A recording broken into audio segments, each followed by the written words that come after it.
Okay, so obviously I've dabbled with dojos for quite a while now. It's become very apparent to me that we don't have enough social reasons to get your whole clan into the dojo.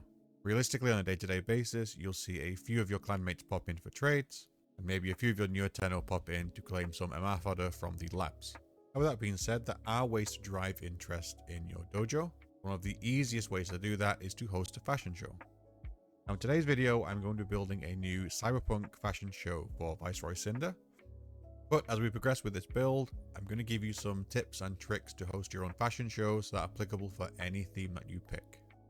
As well as building the set itself, I'm also going to give you some tips on filming and running the event. Now I am aware it can be quite daunting looking at a big blank space. I'm going to help you by breaking down this build in pieces. The first thing we're going to tackle is going to be the backdrop itself. Now as the little time lapse gets rolling of me doing the building, we can have a little chat about what makes a good backdrop. Now the backdrop in your dojo needs to lend itself to making your warframe pop. If you're in Captura, you can make your warframe pop by simply blurring out the background. You can change the lighting to make your warframe more pronounced.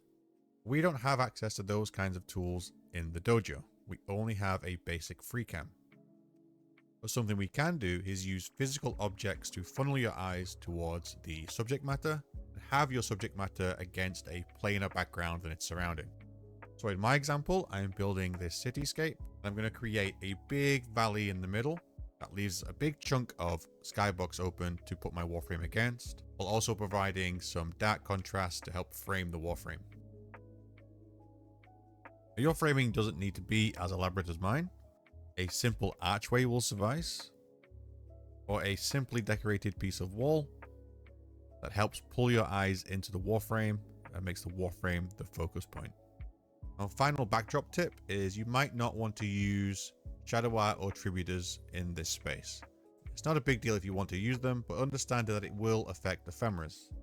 This is easier to show you than to tell you, but if I put a warframe in front of this omega square, you can see the hierarchy of the omega square is much higher than your ephemera, so it overwrites it. You'll only see the ephemera in this case when it shines across your warframe, which is obviously blocking the shadow art square.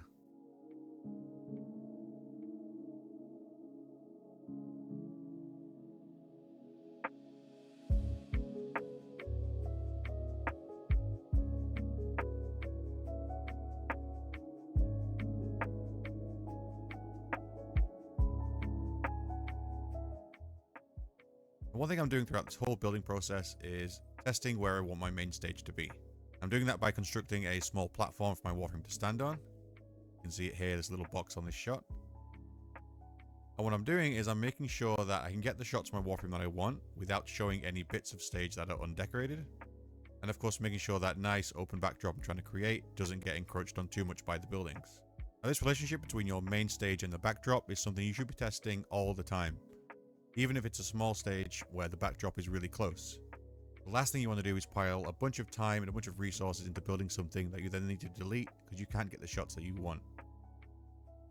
So we've got our backdrop and main stage determined. Next thing to think about is going to be the functions that you need for a fashion show.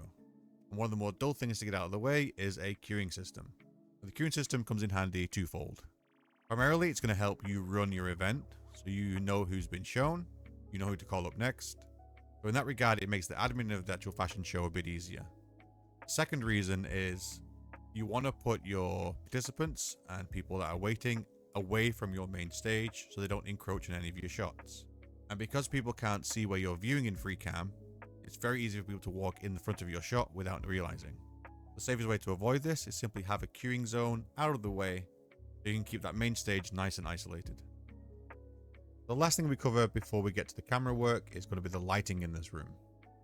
Now, lighting in the dojo is very rudimentary. We have a polychrome system, and that polychrome system colors all the items in the room, but it also affects the colors on your warframe.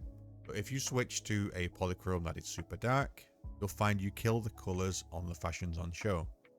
Now in my example, because we're leaning into this darker cyberpunk theme, it's not that big a deal. You might find you want something more neutral, or play around with the more neutral colors available in the polychrome. Now there are dojo lighting cheat codes, and they are the Deviri rooms. The Deviri rooms have unique lighting, which includes a sun, That sunlight is directional, so you can get cool things like backlit shots. And obviously when your warframe faces the sun, you get a really beautiful, bright, vibrant light. This sun can also cast shadows.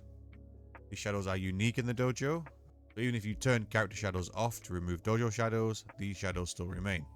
Now they're not true shadows, you can't totally remove light inside these rooms, but they can darken the background a little bit to help your warframe pop. That being said, the shadow is still subtle, but I'd use other framing techniques to make your subject stand out more. Obviously we use moods here instead of polychromes, and while 6 moods might seem limiting, the quality of lighting here more than makes up for it.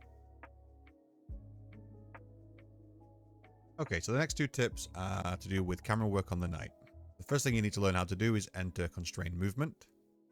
When you're in decoration free cam, you can see all the items get a red glare on them to show that you can select them. Obviously that red glare is going to ruin your shots.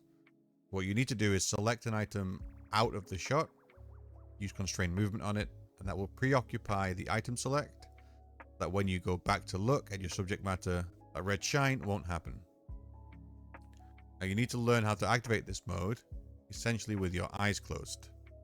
This is because for our second camera work tip, you're going to turn off all of your HUD.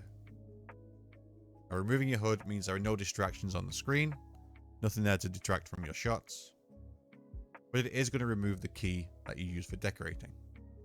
Hence the need to learn how to activate constrained movement without looking at the key. When you're in decoration free cam, there's one other setting you need to be aware of.